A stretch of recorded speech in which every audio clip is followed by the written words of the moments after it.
বড়বাজারের হোটেলে অগ্নিকাণ্ডে চলে গেছে 14 জনের প্রাণ। কিভাবে কার্যত যৌতুকগৃহে পরিণত হয়েছিল হোটেলটি, ইতিমধ্যেই তার নানা প্রমাণ উঠে এসেছে। 3 বছর আগে দমকলের ছাড়পত্র, তারপর আর রিনিউ করা হয়নি। ডান্স বার তৈরির জন্য সিঁড়ি বন্ধ ছিল, অবৈধভাবে 4 তলার জায়গায় 6 তলা নির্মাণ হয়েছিল। আইন ভেঙে ঘরের মধ্যেই তৈরি করা হয়েছিল ঘর, অর্থাৎ নিয়ম ভাঙার ছড়াছড়ি। গোটা ঘটনায় হোটেল মালিক যেমন কাঠগড়ায়, তেমনই প্রশ্নের মুখে কলকাতা পুরসভা, দমকল থেকে পুলিশ প্রশাসন। এই প্রেক্ষাপটে দীঘা থেকে ফিরে বড়বাজারে পৌঁছলেন মুখ্যমন্ত্রী। কিন্তু প্রশ্ন উঠে গেল, মুখ্যমন্ত্রী কি প্রশাসনকেই আড়াল করার চেষ্টা করলেন? যে 2-3টে ঘরে লক ছিল, 3rd ফ্লোর আর 4th ফ্লোর, তারা অনেক চেষ্টা করেছে কিন্তু দরজা কিছুতেই ভাঙতে পারেনি। কি যে দিয়ে তৈরি করে ভগবান জানে। আর সবসময় এমার্জেন্সিতে অল্টারনেটিভ থাকা উচিত। তা এমার্জেন্সিতে যারা অল্টারনেটিভ রাখে না, তাদের কি ক্ষমা করা উচিত?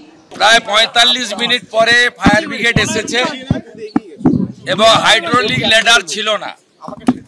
আমরা শুনেছি হাইড্রোলিক ল্যাডারও সরকার বা মুখ্যমন্ত্রীর সাথে সাথে দীঘাতে ছুটি কাটাচ্ছিল। খুব দ্রুততার সঙ্গে যদি এখানে উদ্ধার এবং রিলিফ ওয়ার্ক হতো, তাহলে নাম্বার অফ ডেথ এত সংখ্যা হতো না।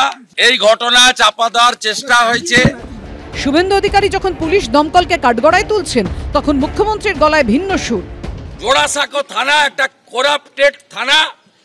এখানকার হোটেলের যিনি মালিক, এখনই সাধারণ লোক আমাকে বলছে এই চাওলার সঙ্গে এই থানার চিটাগুড়ের ব্যবসা আছে।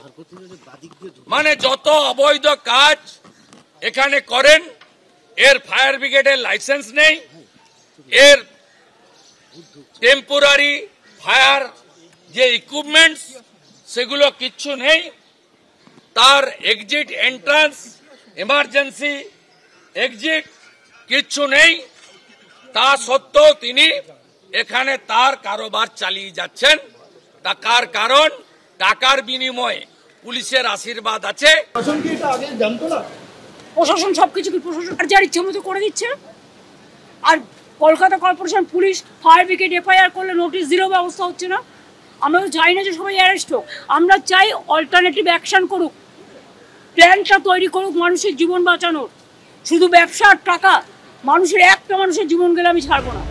শুভেন্দু অধিকারী নিশানায় যখন মেয়র, তখন মুখ্যমন্ত্রী বলছেন তদন্তের জন্য committee গড়বেন। Set up one investigation team where mayor will be there and municipal commissioner, Kolkata police CP and all the DCs of the Calcutta area and district area, and I want to see that within 15 days they have to submit the report to me. और इसका बारे में investigation चलेगा, हम छोड़ेगा नहीं। और जो होटल ऐसा बनाते हैं सिस्टम नहीं बना के, हम पुलिस को कहेंगे सरप्राइज विजिट, फायर ब्रिगेड को कहेंगे, और खाली कलकत्ता का नहीं, जो डिस्ट्रिक्ट टाउन है उसको लिए भी, अगर कोई लोकल रिप्रेजेंटेटिव इसको मदद दिया है उसका खिलाफ में भी एक्शन लेने के लिए हम तैयार है। कोई छोड़ा नहीं जाएगा। কর্পোরেশনের যিনি মেয়র, তিনি ধর্মীয় সভা করতে ব্যস্ত।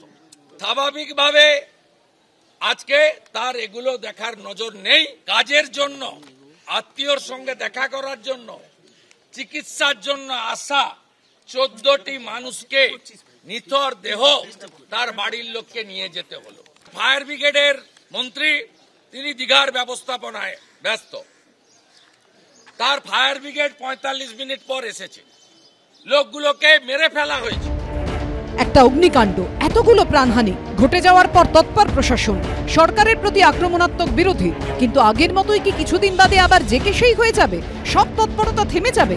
আবার একটা অগ্নিকাণ্ডের অপেক্ষা? অরিত্রিক ভট্টাচার্য, ময়ূর ঠাকুর চক্রবর্তী ও রুমা পাল, এবিপি আনন্দ।